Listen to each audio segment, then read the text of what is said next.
दोस्तों, कहानी की शुरुआत में हम जेमी नाम की एक खूबसूरत लड़की को देखते हैं। जेमी हाई स्कूल में पढ़ती है और पढ़ाई में काफी अच्छी भी है। उसका डॉनी नाम का एक बॉयफ्रेंड है जो उसी की क्लास में पढ़ता है। वो दोनों एक दूसरे से बहुत प्यार करते हैं और उनका रिश्ता भी बहुत अच्छा चल रहा है। इसी बीच उनके स्कूल में एक नई टीचर आती है जिसका नाम मॉली होता है और वो भी दिखने में बहुत खूबसूरत होती है। आज मॉली का स्कूल में पहला दिन था, इसलिए प्रिंसिपल उसे पूरा स्कूल दिखा रही थी। पर तभी मॉली की नजर वहाँ ग्राउंड पर खेल रहे डैनी पर जाती है, जिसे देखते ही मॉली उसकी तरफ अट्रैक्ट होने लगती है। इसी बीच डैनी भी उसे नोटिस करता है, लेकिन फिर वो उसे इग्नोर कर देता है। इसके बाद हम जेमी और डैनी को साथ में देखते हैं। उन दोनों को रिलेशनशिप में रहते हुए पूरा 1 साल होने वाला था, इसलिए वो दोनों इसको सेलिब्रेट करने के लिए बहुत ज्यादा एक्साइटेड थे। आगे स्कूल की छुट्टी होने के बाद जेमी घर पर आती है, लेकिन हम देखते हैं कि जेमी के घर का माहौल कुछ ठीक नहीं होता। जेमी के पिता को नौकरी से निकाल दिया गया था और वह घर पर ही रहते थे, जिस वजह से जेमी की माँ को ऑफिस में ज्यादा काम करना पड़ रहा था। इसी सब के चलते जेमी के माता पिता के बीच अक्सर झगड़ा होता रहता था और उनकी फाइनेंशियल कंडीशन भी ठीक नहीं चल रही थी। जो सब देखकर जेमी बहुत परेशान हो जाती है और उसका अपने घर वापस जाने का मन तक नहीं करता। आगे जेमी वहाँ से डैनी के घर चली जाती है, जहाँ वो दोनों साथ में इंटीमेट होते हैं। फिर अगले दिन उन लोगों की नई टीचर मॉली की क्लास होती है, जहाँ पढ़ाई के दौरान मॉली का ध्यान सिर्फ डैनी पर था। आगे क्लास खत्म होने के बाद मॉली डैनी से कहती है कि तुम पढ़ाई में बहुत कमजोर हो, इसलिए मैं तुम्हें एक्स्ट्रा क्लास देना चाहती हूँ। डैनी भी इसके लिए हाँ बोल देता है, क्योंकि उसके माता पिता चाहते थे कि वो अच्छे नंबर लाए, ताकि आगे जाकर उसे एक अच्छे कॉलेज में एडमिशन मिल सके। फिर स्कूल खत्म होने के बाद मॉली स्कूल में अकेले डैनी की एक्स्ट्रा क्लास लेने लगती है, जहाँ बातों बातों में उसे पता चल जाता है कि डैनी की कोई गर्लफ्रेंड भी है। फिर क्लास खत्म होने के बाद मॉली उसे कहती है कि तुम कल भी एक्स्ट्रा क्लास लेने आना, लेकिन डैनी उसे मना कर देता है, क्योंकि कल वो जेमी के साथ डेट पर जाने वाला था। जो सुनकर मॉली को काफी बुरा लगता है, लेकिन फिर भी वो उसे पढ़ाई में मदद करने के बहाने उसका नंबर ले लेती है। आगे घर आने के बाद मॉली डैनी की फोटोज को देखती रहती है। दरअसल अब वो डैनी से ऑब्सेस्ड हो चुकी थी और हर वक्त सिर्फ उसी के बारे में सोचती रहती थी। साथ ही वो किसी भी तरह से जेमी को डैनी से दूर करना चाहती थी, इसलिए वो डैनी के करीब आने की कोशिश करने लगती है, जिससे वो डैनी पर कंट्रोल कर सके। फिर अगले दिन से मॉली क्लास में डैनी पर ज्यादा ध्यान देने लगती है और हर तरह से उसकी पढ़ाई में मदद करने लगती है। साथ ही वो उसे टेस्ट में आने वाले क्वेश्चंस पहले ही बता देती है, जिससे डैनी टेस्ट में टॉप कर सके। लेकिन वहीं दूसरी तरफ वो जेमी को टेस्ट में जानबूझकर फेल कर देती है, जो देखकर जेमी भी हैरान हो जाती है और तुरंत मॉली से इसके बारे में पूछने लगती है, जिस पर मॉली उसे कहती है कि अगर तुम चाहो तो कल फिर से टेस्ट दे सकती हो। दरअसल मॉली ने ऐसा इसलिए किया था ताकि वो पढ़ाई में बिजी रहे और आज शाम को वो डैनी के साथ डेट पर ना जा सके। आगे जेमी डैनी से मिलने जाती है और उससे कहती है कि हमें आज शाम को हमारी डेट कैंसिल करनी पड़ेगी, क्योंकि मुझे कल के टेस्ट के लिए पढ़ाई करनी है। जो सुनकर डैनी उदास हो जाता है और वहाँ से चला जाता है, क्योंकि वो काफी महीनों से इस दिन का इंतजार कर रहा था। फिर कुछ देर बाद जब डैनी स्कूल से घर जाने के लिए निकल रहा था, तभी मॉली उसके पास आती है और जब उसे पता चलता है कि वो आज रात को फ्री है, तो वह उसे अपने साथ डिनर पर चलने के लिए पूछती है। वहीं डैनी भी अब मॉली की तरफ अट्रैक्ट होने लगा था, इसलिए वो उसकी बात मान लेता है। फिर रात होते ही वो दोनों एक रेस्टोरेंट में डिनर करने जाते हैं, जहाँ मॉली डैनी से उसके रिलेशनशिप के बारे में पूछती है। डैनी इस बारे में बात करने में थोड़ा हिचकिचा रहा था, लेकिन मॉली के फोर्स करने पर वो उसे बता देता है कि अब तक वो जेमी के साथ सिर्फ 1-2 बार ही इंटीमेट हुआ है, क्योंकि जेमी उसे हमेशा कोई ना कोई बहाना बनाकर टाल देती है।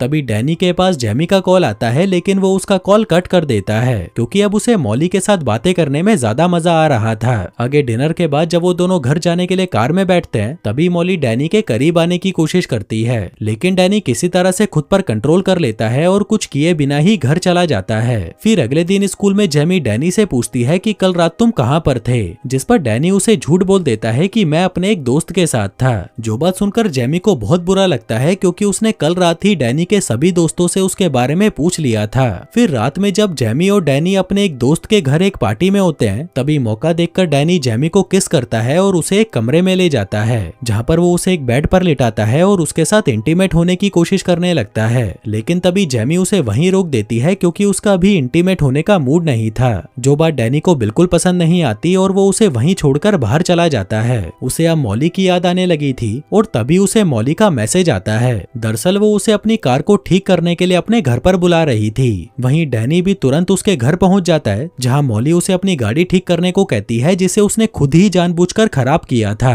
आगे गाड़ी ठीक करते वक्त डैनी के हाथ खराब हो जाते हैं, तो मॉली उसके हाथ साफ करने के लिए उसे अपने कमरे में ले जाती है और खुद ही एक कपड़े से उसके हाथ साफ करने लगती है, जिस दौरान वो धीरे धीरे उसके करीब आने लगती है। वहीं डैनी इस बार खुद पर काबू नहीं कर पाता और मॉली को पकड़कर किस करने लगता है। पर तभी डैनी को ये सब गलत लगता है और वह रुक जाता है, लेकिन मॉली उससे कहती है कि तुम चिंता मत करो, इसके बारे में किसी को पता नहीं चलेगा। जिसके बाद वो दोनों करीब आते हैं और वहीं पर इंटीमेट हो जाते हैं। आगे जब डैनी वापस घर आता है तो उसे उसके घर के बाहर जेमी मिलती है जो बहुत ज्यादा नशे में थी। वो डैनी से पूछती है कि तुम मुझे धोखा दे रहे हो ना, जिस पर डैनी कहता है कि नहीं तो, ऐसा कुछ भी नहीं है। लेकिन तभी जेमी गुस्से में अपनी कार में बैठकर वहां से चली जाती है। अगले दिन जेमी को फिर से टेस्ट में कम नंबर मिलते हैं, जो देखकर वो परेशान हो जाती है कि ये सब उसके साथ क्या हो रहा है। वो इसके बारे में अपनी दोस्त को भी बताती है और कहती है कि शायद मॉली मुझसे किसी बात की दुश्मनी निकाल रही है। वहीं अब डैनी भी जेमी से ठीक से बात नहीं कर रहा था और उसे इग्नोर करने लगा था। इसके बाद जब मॉली डैनी की एक्स्ट्रा क्लास ले रही थी तभी जेमी मॉली से बात करने उसके पास आती है। लेकिन इसी बीच वो मॉली और डैनी को साथ में देखती है जो एक दूसरे को इधर उधर टच कर रहे थे। जो सब देखकर जेमी को शक होता है कि शायद इन दोनों के बीच में कुछ चल रहा है, इसलिए अब जेमी डैनी पर नजर रखने का फैसला करती है। फिर स्कूल खत्म होने के बाद वो देखती है कि डैनी कार से कहीं जा रहा है, इसलिए वो भी उसका पीछा करने लगती है। वहीं डैनी मॉली के घर पर आता है तो जेमी भी उसके पीछे वहां तक पहुंच जाती है। फिर डैनी के घर के अंदर जाने के बाद जेमी जब मॉली की खिड़की से अंदर झांकती है तो वह देखती है कि डैनी और मॉली एक दूसरे को किस कर रहे हैं, जो देखकर जेमी हैरान हो जाती है और रोने लगती है। इसी बीच डैनी भी उसे देख लेता है, पर तभी जेमी गाड़ी लेकर वहां से चली जाती है। डैनी उसके पीछे जाने लगता है, पर तभी मॉली उसे रोकने की कोशिश करती है, लेकिन डैनी फिर भी वहां से जेमी के पास आता है और उससे माफी मांगते हुए कहता है कि प्लीज इस बारे में किसी को मत बताना, क्योंकि अगर मेरे डैड को पता चल गया तो वो मुझे मार डालेंगे। मैं तुमसे वादा करता हूँ कि मैं फिर से ऐसा कभी नहीं करूंगा।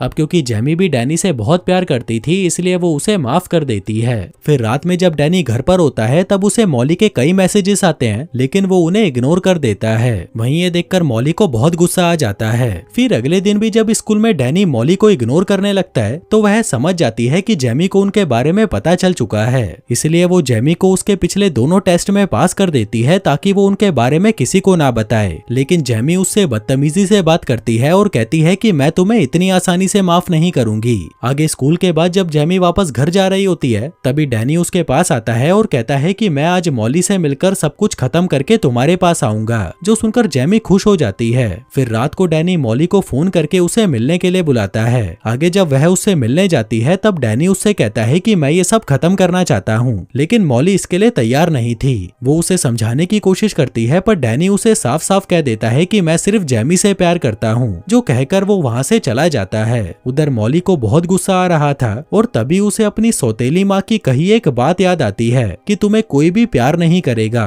दरअसल जब मॉली छोटी थी तब उसकी सौतेली माँ उससे अच्छा बर्ताव नहीं करती थी और उसे ताने मारते हुए कहती थी कि तुम्हें कभी कोई प्यार नहीं करेगा, जिससे गुस्सा होकर मॉली ने अपनी माँ को मार डाला और तब से वो थोड़ी सी साइको हो गई। उधर जब वो देखती है कि डैनी उसे छोड़कर जा रहा है तो वो इस रिजेक्शन को सह नहीं पाती और अपनी गाड़ी से डैनी को कुचलकर मार देती है। जिसके बाद वो अपनी कार को लेकर जेमी के घर आती है और चुपके से डैनी के खून को जेमी की कार के आगे लगा देती है, ताकि पुलिस को ऐसा लगे कि जेमी ने डैनी को अपनी कार से कुचलकर मार डाला। इसके साथ ही वो डैनी का फोन भी जेमी की कार के अंदर रख देती है और वहाँ से चली जाती है। आगे मॉली एक मूवी देखने चली जाती है और उसकी टिकट को अपने पास रख लेती है, ताकि जब पुलिस उससे पूछताछ करे तो वो उन्हें ये दिखा सके कि उस समय वह मूवी देख रही थी। फिर अगले दिन मॉली ऑनलाइन एक गैराज का पता लगाती है और वहाँ जाकर अपनी कार के आगे वाले हिस्से को बदलने के लिए कहती है, पर तभी गैराज के मालिक को वहाँ कुछ खून के निशान दिखाई देते हैं, जिस पर मॉली ने ध्यान नहीं दिया था। वो समझ जाता है कि मॉली ने अपनी कार से किसी को ठोक दिया है। तभी मॉली उसे चुप रहने के लिए अच्छे खासे पैसे दे देती है, लेकिन वहीं उस गैराज में काम करने वाली एक लड़की ये सब देख लेती है। उधर पुलिस को भी डैनी की बॉडी मिल जाती है, जिसके बाद 2 डिटेक्टिव उसकी मौत की जांच करने में जुट जाते हैं। वहीं डैनी की मौत के बारे में जेमी के परिवार को भी पता चल जाता है, जिससे जेमी बहुत ज्यादा दुखी हो जाती है। आगे पुलिस पूछताछ के लिए जेमी को पुलिस स्टेशन बुलाती है, जहाँ पर वो डिटेक्टिव जेमी से कई तरह के सवाल पूछते हैं। जेमी बताती है कि मुझे अपनी टीचर मॉली पर शक है, क्योंकि उनका डैनी के साथ अफेयर चल रहा था और उन्होंने ही मुझे ये बात किसी को भी बताने से मना किया था। लेकिन कल डैनी ने मुझसे कहा था कि वो मॉली से मिलकर सब कुछ खत्म करने वाला है। जिसके बाद वो डिटेक्टिव मॉली के घर जाते हैं और उसे कहते हैं कि हमें जेमी से पता चला है कि तुम्हारा और डैनी का अफेयर चल रहा था और कल रात वो तुमसे मिलने भी आया था। इस पर मॉली कहती है कि डैनी मेरा स्टूडेंट था और हमारे बीच में ऐसा कुछ नहीं चल रहा था। जिसके बाद वो उनको अपनी मूवी टिकट दिखाती है और कहती है कि कल रात को तो मैं मूवी देखने गई थी। वो उनसे कहती है कि जेमी मुझे पसंद नहीं करती, इसलिए इसलिए शायद वो मुझे फंसाने की कोशिश कर रही है। ऐसा भी तो हो सकता है कि उसी ने ही डैनी का खून किया हो,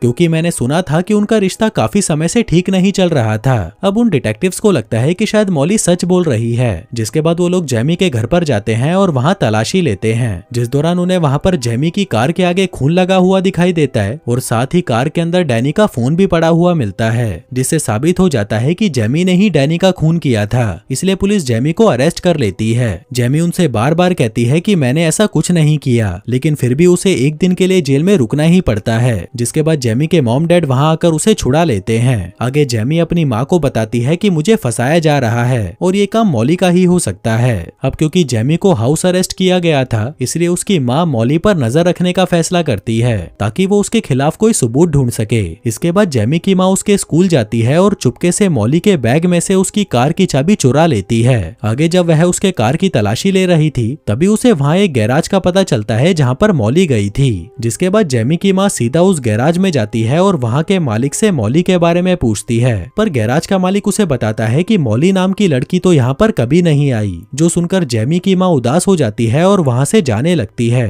पर तभी गैराज में काम करने वाली लड़की, जिसने उस दिन मॉली और उस आदमी की बातें सुन ली थी, वो उसे बताती है कि मॉली उस दिन अपनी कार के आगे का हिस्सा ठीक करवाने आई थी, जिसके लिए उसने मालिक को बहुत सारे पैसे दिए थे। तभी जेमी की माँ उसे ये बात पुलिस के सामने कहने को बोलती है, लेकिन इस पर वो लड़की कहती है कि ऐसा करने पर मेरा बॉस मुझे काम से निकाल देगा। जिसके बाद जेमी की माँ घर आकर अपने पति को सारी बात बताती है। वहीं जेमी भी ये बात सुन लेती है और खुद मॉली के घर जाने का फैसला करती है, लेकिन उसकी माँ उसे ऐसा करने से मना कर देती है और कहती है कि तुम्हें घर पर ही रहना चाहिए, क्योंकि तुम्हारे पैर पर ट्रैकर लगा हुआ है और अगर तुम घर से बाहर निकली तो पुलिस तुम्हें तुरंत पकड़ लेगी। अब जेमी अभी के लिए तो अपनी माँ की बात मान लेती है, लेकिन रात होते ही वो अपने मॉम डैड के सोने के बाद चुपके से कार लेकर अकेले ही मॉली के घर पर पहुंच जाती है। वह अपने मोबाइल में वॉइस रिकॉर्डिंग ऑन कर लेती है ताकि वो मॉली को उकसाकर उससे सच्चाई निकलवा सके। जिसके बाद वो मॉली के घर आकर उसे कहने लगती है कि तुमने ही डैनी को मारा है, मगर मॉली को तुरंत पता चल जाता है कि वो उनकी बातें रिकॉर्ड कर रही है, इसलिए मॉली उसका फोन तोड़ देती है। जेमी मॉली से कहती है कि डैनी ने तुम्हें इसलिए छोड़ा था क्योंकि वो तुमसे प्यार नहीं करता था, साथ ही वो उसे बुरा भला भी कहने लगती है। और तभी मॉली भी ये बात कबूल कर लेती है कि मैंने डैनी को इसलिए मारा था क्योंकि वो मुझे छोड़कर तुम्हारे पास जाना चाहता था। जिसके बाद वो उसे भी मारने के लिए चाकू उठा लेती है, लेकिन इससे पहले कि वो उसे मार डालती, तभी डिटेक्टिव वहां पर आकर मॉली को रोक लेते हैं। दरअसल वो डिटेक्टिव जेमी के पैर पर लगे हुए डिवाइस को ट्रैक करते हुए यहाँ पर पहुंचे थे,